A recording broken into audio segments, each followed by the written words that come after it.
ফিলিস্তিনের মতো বিদ্যমান বাস্তবতা কেবল আরব কিংবা মুসলমানদের জন্যই উদ্বেগজনক নয়, বরং তা সমগ্র মানব জাতির জন্যই উদ্বেগের বিষয়।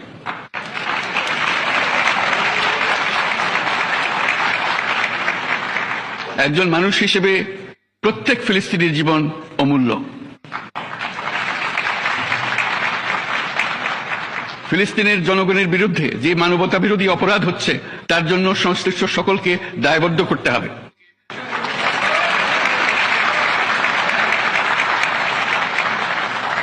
ফিলিস্তিনের জনগণের উপর চলমান নৃশংসতা, বিশেষত নারী এবং শিশুদের সাথে প্রতিনিয়ত যে নিষ্ঠুরতা বিশ্ব দেখাচ্ছে, তা থেকে নিস্তারের জন্য বাংলাদেশ অনতিবিলম্বে সম্পূর্ণ যুদ্ধবিরতির আহ্বান জানাচ্ছে।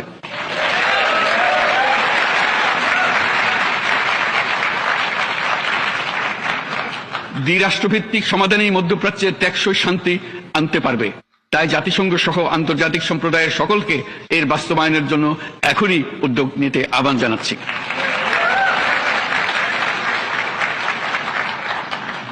গত ২.৫ বছর ধরে ইউক্রেনের চলমান যুদ্ধে বহু মানুষ প্রাণ হারিয়েছে।